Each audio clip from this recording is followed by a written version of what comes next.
Welcome to University, a podcast for young people navigating life's big transitions. I'm Annmarie, your host.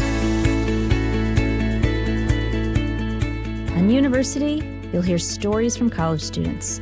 You'll get tips from experts. And occasionally, you'll hear from a parent's perspective on how to manage this time of change in your life consciously. Find yourself, find your purpose, find your people, and pursue you fearlessly. Have you heard of the podcast Headscratcher? It was started just a few months ago by 19-year-old Ben Laufer. Maybe Ben is just like you, a young college-age student with the perfect resume for life, great high school education, stable upbringing. But Ben felt like a cog in a machine and noticed early on that he was making decisions because they seemed like the right thing to do, but they didn't necessarily feel like the right thing to do for him. Ben courageously decided to buck the system, and instead, he took a gap year after senior year of high school. He wanted to look for the answers to the questions I think we're all asking. Who am I? What do I want to do? And how am I going to get there? Ben talks with me and shares why he felt like he needed to do this, how he designed his gap year, and what he learned about himself. And mostly, what he hopes to take with him as he enters freshman year at Haverford this year. That's where we pick up the interview with Ben. Hope you enjoy. So tell me what you did then once you got this clarity after establishing new habits. What did you do in the second half of your gap year? How did you use that clarity to go do? Yeah, so I think part of it came with starting my podcast. And it's kind of funny because it was kind of odd, weird dichotomy. In one sense, I had this clarity where I had all these habits set into place, but on the other side of things, I also was immensely confused. Like, I took the gap year in the first place to come to more clarity as to my interests, and I felt like halfway through the year, I had far more interest and less clarity as to what I was actually passionate about. I think there's this, like, at least for myself, I had this misconception that the more that I learned about the world, I did a lot of reading, and the more that I learned about the world, that I would have more clarity as to what I was passionate about, and I would have more answers. But for me, it was the opposite. The more that I started to learn about the world, the more questions I had, the more confused I was. And I'm in this point right now where I feel completely confused, but also I'm really happy with where I'm at, and I've accepted that confusion. And for me, if I ever have a lot of clarity as it comes to a specific topic or discipline, I feel like, I haven't delved into it deep enough. So that was like, the 6 to 8 month point, I started realizing that I had this clarity in terms of my habits and all of that, but I was also really confused about my interests and some of these big questions in life. And so that prompted me to start the podcast Headscratcher, like you mentioned earlier, which I've been doing it's been out for the past month and a half or so, but I've been working on it for probably 5 or 6 months and trying to just bootstrap everything myself. So to do all the graphic design work, to teach myself how to edit, what equipment I needed, all the tech stuff, how to market it effectively, build an audience, launch it, partner with people, get on guests, all of that. So that's been a fun process, and that's what I've been spending part of the second half working on. I've also been working on this startup along with about 4 or 5 other people, which is essentially a social networking platform for your civic life. So there's all of these, you have Facebook and Instagram and Twitter for your personal life, you have LinkedIn for your professional life, you have platforms for your love life, right? But there's no really centralized networking platform for your civic life, which should be a really important element of being a citizen. And so that's what I'm working on right now in terms of my own startup, and working with a few other people to execute that idea and to enter some accelerator programs and things like that. And then I'm also working with another startup out of Philly with a graduate of the school I'm going to next year, actually. And so I've been trying to really immerse myself in kind of the entrepreneurial ecosystem, start to network, start to meet people, start to put that foundation in place. And I've been doing that through the podcast, through going to events and conferences, through doing other projects, and then some more personal things that just interest me. I've been trying to teach myself Chinese before I head off to college so that I can enter in at a higher level. I've been trying to teach myself about financial literacy because I feel like it's a really important area that I just know nothing about, but also I feel like I should start to now that I'm kind of getting into my adult life. So some smaller projects like that, and then some of the more major ones like the podcast and startup work. You sound like you keep yourself super busy. Yeah, the past few months especially, I've been swamped with stuff, but I really like it. The process is really fun for me. And so while you're in doing all this are you still maintaining your healthy habits, like waking up, meditating, working out, all that? Are you able to keep that balance? Yeah. For the most part, yeah. There are definitely, being completely honest, there are some that have started to falter a bit, and it really shows it. It starts to show me which ones are like really ingrained and are truly habits, and which other ones are still, I wouldn't say fully habits yet. I think like waking up early is still something that I do very consistently. Going to the gym is still something I do consistently. I think the one primary one that's started to fall a bit to the wayside is reading every day. I tried to set aside 2 to 3 hours a day beforehand to read.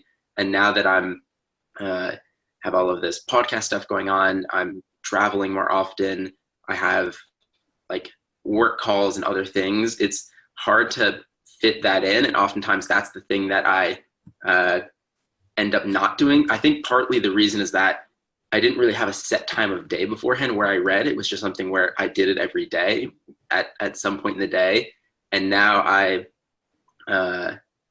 feel like because all of my other habits mostly have to do with a morning or night routine, they've stuck really well. But reading is something that's fallen a bit to the wayside, which I'm kind of disappointed in. I've tried to pick that up more lately, and I'm still doing it, but just a little bit more inconsistently. But otherwise, yeah, they've stayed pretty consistent, which is what I was really hoping for. Because I wanted to structure my habits so that once I got to college, especially, that they would be really ingrained and that I would be able to just be happier and be more productive than I was in high school. I think like I mentioned earlier, I felt like I was overall pretty successful in high school, but I also had a terrible sleep habits. I wasn't particularly happy. I got my work done, but I did it in a really inefficient and not really productive way. So I really wanted these habits ingrained for college, and being like a month and a half away, I feel like they're in a really good place.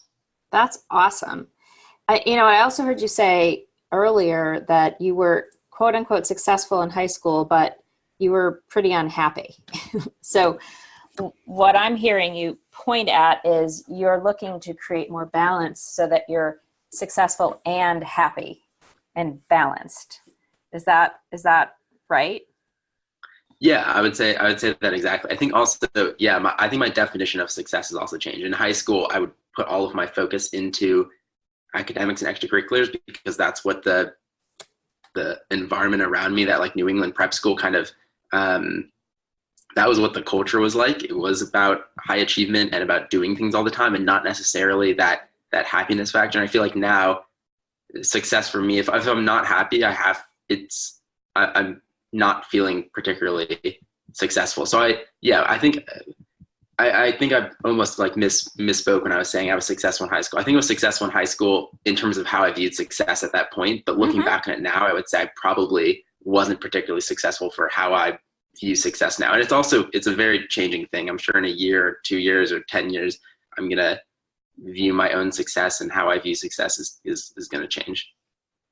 Yeah. And I think your high school experience of success is very culturally normal, right? Like if you're getting good grades and have a nice resume and you have the ability to get into a good college, you are successful no matter what the cost to your personal experience. Yeah, it's kind of unfortunate that that's the case. I'm excited that I feel like I'm going to a very different style of college culturally than my high school was. My high school was very competitive and traditional, and the college I'm going to, I feel like is more progressive and collaborative. And so I'm excited to get to school. And I think hopefully in my head, at least in theory, I feel like my college will be more conducive to me viewing success in one way. And also I feel like other people within the college will view success in less of a,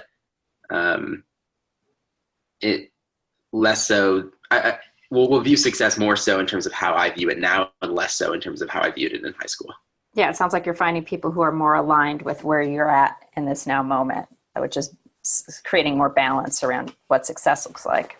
And I really appreciate that you take this definition of success as very personally, right? Like whatever it means for you might not be the same for the next guy, but it's all rooted in this foundation of having healthy habits, and healthy habits could look differently for different people too. Whatever the formula that's working for you is working. So tell us about where you're headed to college, and did you choose this particular college and defer, or did you reapply after your gap year?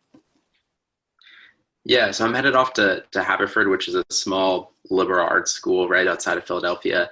And I chose the college and then deferred admission to take my gap year. I was considering not accepting to any of the colleges that I got into and just taking a gap year and reapplying. But I think through some kind of the influence of my parents and my college counselor convinced me not to do that. And it sounds like you're still happy with the decision. Yeah, I think I was, at the time, to be honest, I was fairly unhappy with the decision. I think it was mostly because I felt like I didn't have much choice. When I was applying to high schools in the first place, I applied to 6 high schools, and I had gotten into one and then was waitlisted. High schools or colleges? High school. So like going back even a bit further, when I was applying to high schools, I was waitlisted at all of them except for one. And the one that I got into was a local school that was really not that great. I wasn't happy about it. And then, so going into college, I really wanted to have the ability to choose where I went to school, because I felt like I didn't have that in high school. I didn't have that choice. I was just forced into one specific school without having that freedom. And after applying to colleges, I applied to more than my counselor recommended that I would. And I was feeling really good because I felt like I was successful in the context of how colleges viewed success as well. I felt like I had good essays, good extracurriculars, all these different components. And it ended up not really working out how I wanted it to. And so I was pretty unhappy at the point. But after taking this gap year, I feel like I'm very content with things. I think I would have applied, if I were to apply to colleges again, I'd apply to a very different bunch of schools.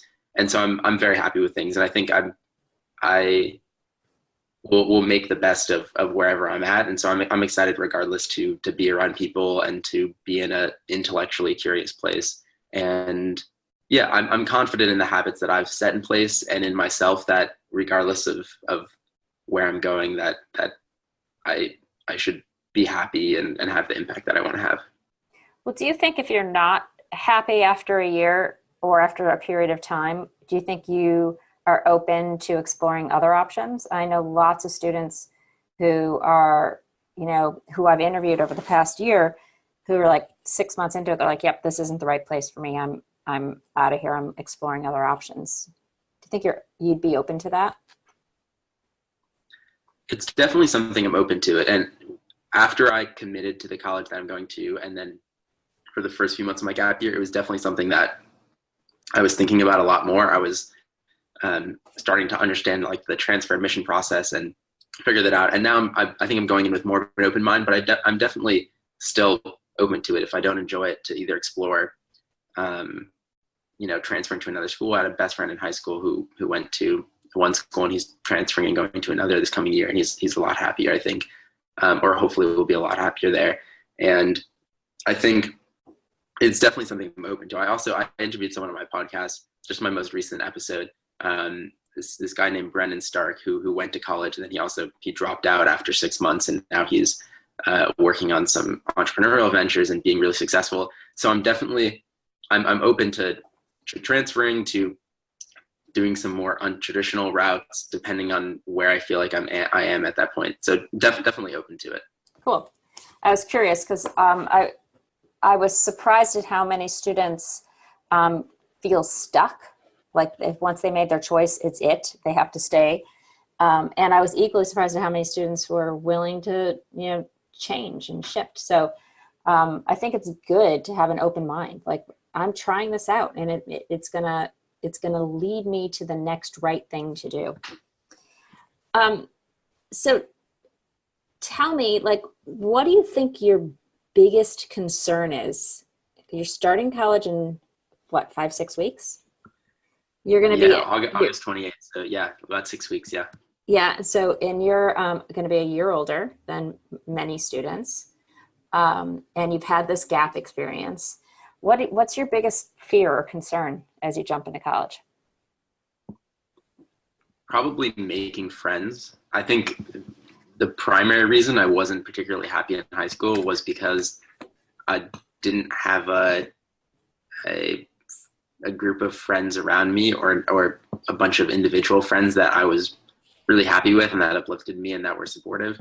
So I'm a bit nervous about that. I think I would have been less nervous if I was going straight from high school to college, just because I went to a semester school fall of my senior year, and I had a lot of really good friends there and friends who I still keep up with. So after that, I was more confident in that I didn't feel like it was me that was the problem in not making friends, which I felt before. I felt like, oh, there's like, there's probably something that's not good about me. And I didn't have very high self-esteem. But like after going to the semester school fall of my senior year, I felt like, I had lots of friends. I still keep up with a lot of them. And so I felt more confident in myself.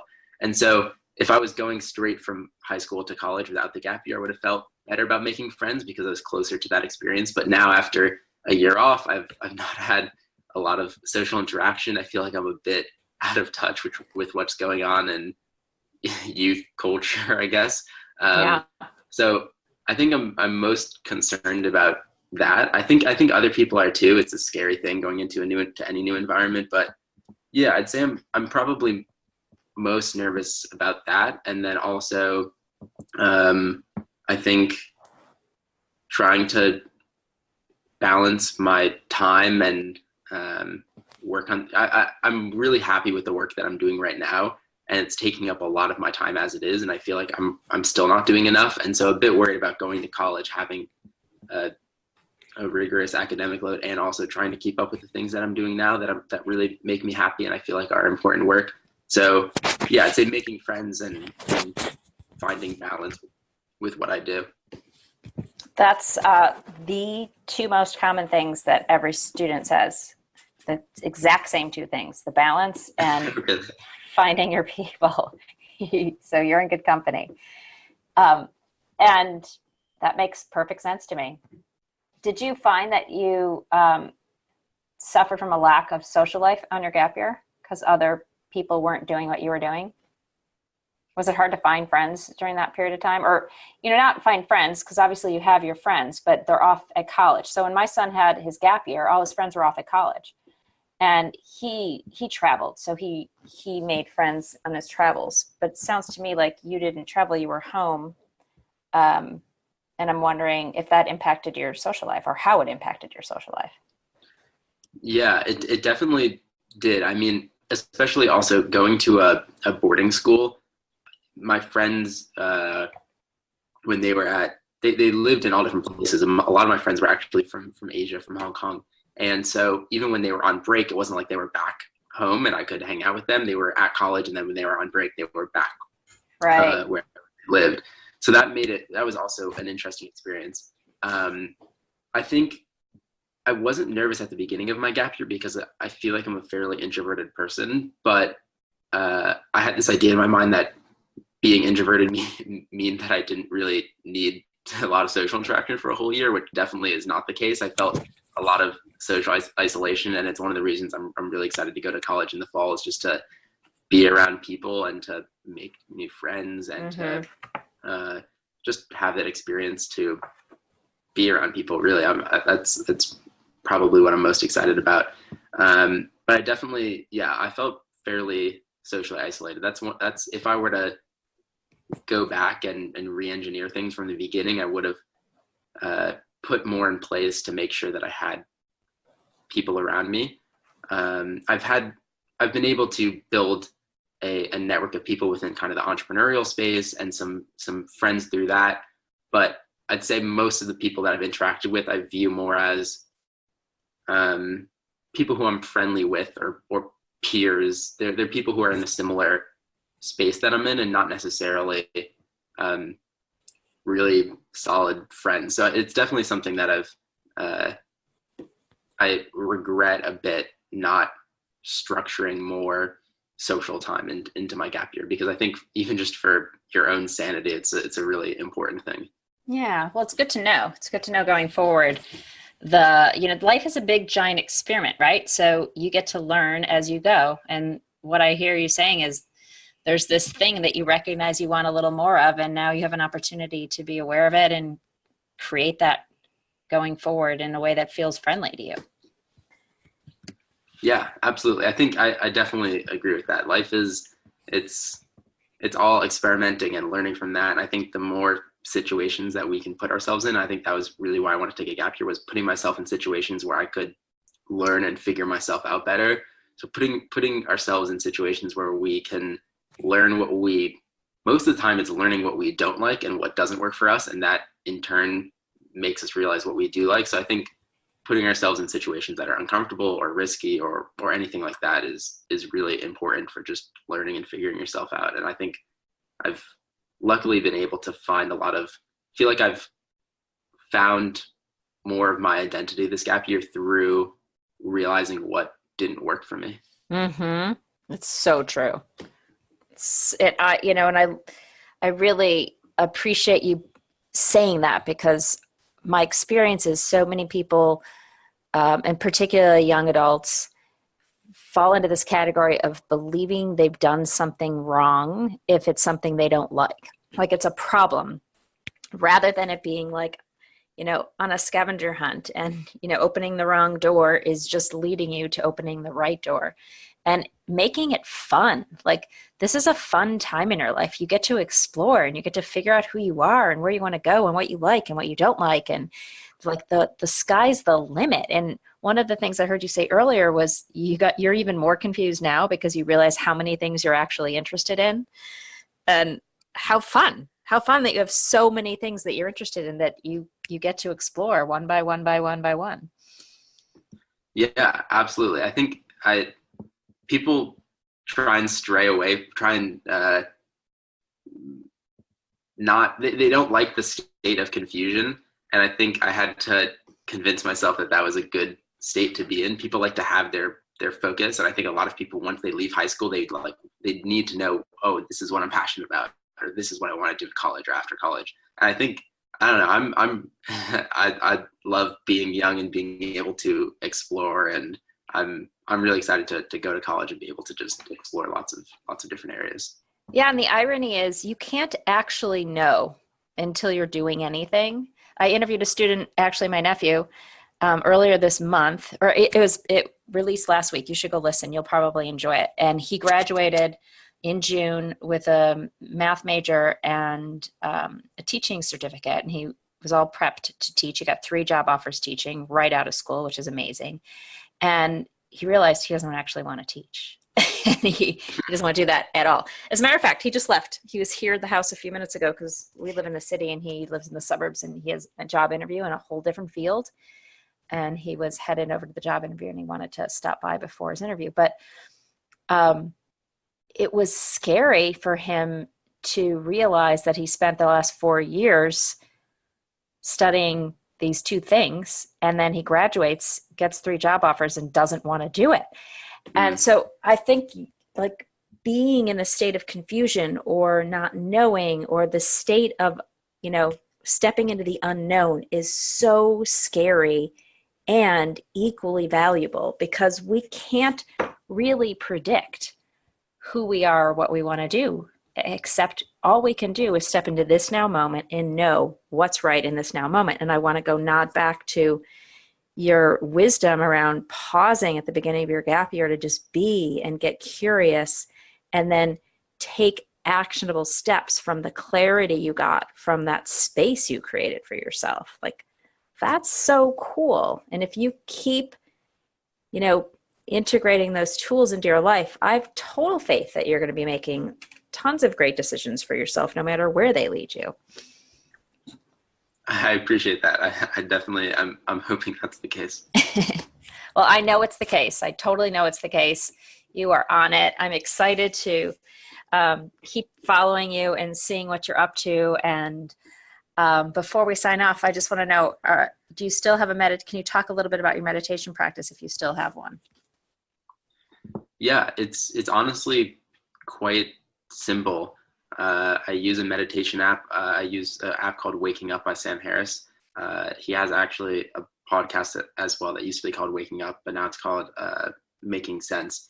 And his podcast delves into more intellectual and sometimes more controversial areas. But the meditation app he has a very, at least for me, a very meditative voice. And so I do largely just these kind of walk through meditations where I'll listen to him speaking, or these guided meditations is the word.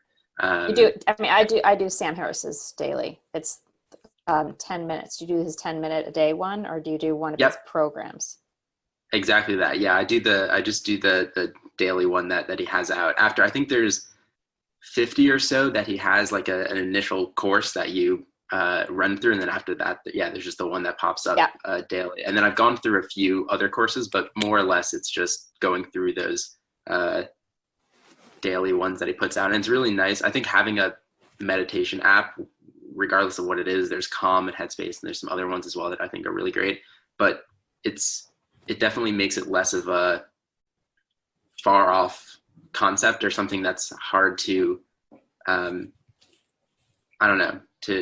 it makes it feels easier. like grounding. And I think Sam Harris also, I personally recommend his app because he very much ties how the daily practice of meditation and mindfulness directly relates to all of these other areas of your life. And I think he makes it feel very concrete, whereas meditation, at least by most people's conception, is something that's very much not, and that it's kind of, people don't really know how it can actually impact their life. And Sam Harris, I think, defines it very well, how it can positively impact so many different areas of your life.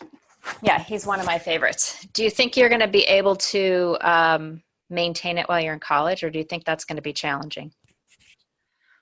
I'm hoping so, and I'm planning on it.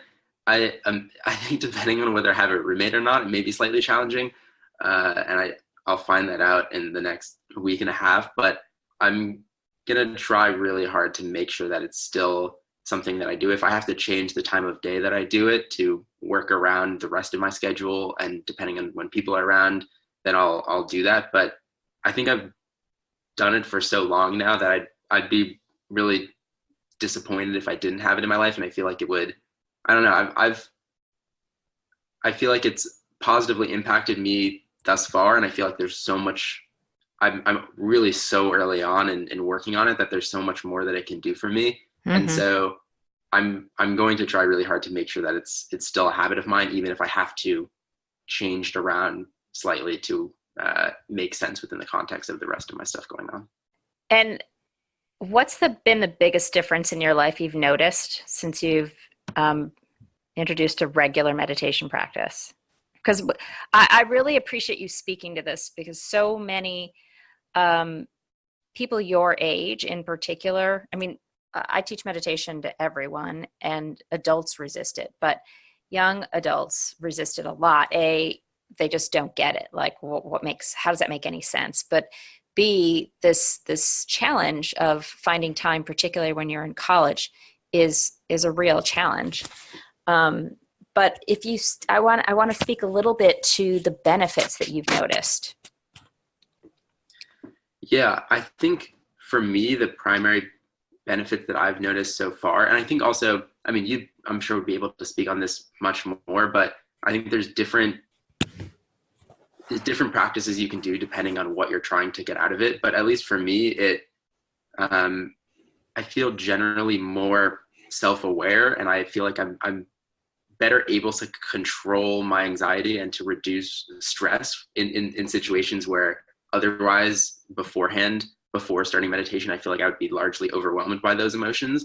And it's not, for me, and Sam Harris stresses this a lot, it's not a matter of getting rid of those emotions, but being able to identify them and realize that they're there, and being able to, I wouldn't even say moderate's the best word, but I have would, them I'll entirely offer, dictate yeah, I'll offer you a the rest of word. your life. Sorry to interrupt you. No, go ahead. Go ahead. I was going to offer you a word for, it's just be with the emotions, right? Because this is one of my pet peeves, that people who are learning about mindfulness and meditation are under the impression that it's about making something go away or not, Right. let me deal with not having stress or not having anxiety. And that's akin to saying, like, making me not breathe or be a human. So we talk a ton about stress and anxiety on this podcast, and how we get to learn to be with what's occurring because it's a natural state, and allow it without resisting it and trusting that this too shall pass. And that's what I hear you pointing at, is you're able to develop more self-awareness and control or be with your anxiety and reduce your stress as a result of all of that. And that's what a mindfulness practice and a meditation practice is there to do, to support that. Exactly. Yeah, I think be with is definitely that. I think that's the exact words I was looking for, because I had this conception, at least before I got involved in meditation as well. And I'm, again, still very early on in doing it, but that it could start to, like I said before, moderate or get rid of some of those emotions. But that's really not realistic. And it's not, that it wouldn't even be something you'd want to do in any case. But I think, yeah, being able to be with them, like you said, in a way that's just more conducive to you, to living out your life and not having those emotions dictate your being in a really substantial way. And I feel like they dictate, they don't impact me now as much as they did before, because I feel like I can be with them in a way where I'm more at peace. Yeah, that's just it. So thanks so much for saying that. And thanks for having a practice, because you're sort of a trailblazer. Not a lot of young people or young adults, I don't know what to call you. I feel like when I keep saying young people, I feel like it's insulting. And I just don't even know how to address you guys. But, a lot of people at this stage in your life are afraid of doing these things and unwilling to do it. So the fact that you have carved out the time and space, and then you've seen the results, is pretty cool. So I'm excited about that. Thank you. And thanks for sharing that with the audience, because the more they hear it, it's like your mom talking to you. Like none of my kids meditate, because they're all like, you're nuts. What are you talking about? How could sitting there quietly do anything for me? And I know that when you guys speak to each other and share your experiences directly, it's really meaningful. So thank you for sharing yourself with me and with everyone today. And thanks for just sharing your life experience. How awesome. I'm really excited for you and what you're about to embark on. Thank you. I really appreciate it. And thanks so much for having me on as a guest on the podcast. Really enjoyed getting to talk with you. Yeah, and I hope those of you who are listening in got some great pieces of wisdom from Ben. There were so many, so we will highlight those in some of our clips on Instagram. But definitely find yourselves over at Headscratcher and take a peek at what Ben's up to, and like him over on Instagram. Any place else, Ben, you want to point people to? No, I think that's great for now. If you stay tuned with Headscratcher on Instagram, or even just the episodes, I'll be putting out into the world this startup that I've been working on for a little while, and so you'll be able to learn about that as well. But yeah, the Instagram and on any other major platforms, iTunes or Spotify, you can find the podcast. Awesome. Thanks again, Ben. Thank you. Like Sky, Brandon, and many of our other guests recently, Ben is someone who's prioritizing his own personal happiness above all else. He understands that his success in life is tied directly to taking 100% responsibility for knowing who he really is, what makes him uniquely happy, and taking steps to create that for himself. It's not always easy. However, like Ben says, when you take the space to know who you are and what you want, coupled with small, consistent steps over time, you actually create your own personal formula for success. So this week, I'm inviting you to take one small step on your path to success. What do you need to do to stay on your path? Maybe you're not sure yet, and you need to take time and space to pause and reflect. That's great. Or maybe you already know and you're just too afraid to take the next step. Or maybe it's just as simple as eating better, working out, resting more, getting still, quiet, trying to meditate, saying no to friends, playing more, or getting out and being more social, or taking a risk and trying something new. Who knows? The game here is self-awareness, right? There's no formula. Personal success is just that. It's personal. So your job is to get clarity on what your formula for personal success is. So take one small step. Good luck. Keep me posted. I'd love to hear what you're up to. Thanks for listening to University. If you liked what you heard, I'd be absolutely thrilled for you to share with a friend, and equally grateful for you to pop over and rate and review on iTunes. It really helps. You can find more information and stay in touch over at university.u on Instagram or at University on Facebook. I'll look forward to seeing you there. For more information, email me at annmarie.university@gmail.com or click the link in the show notes below.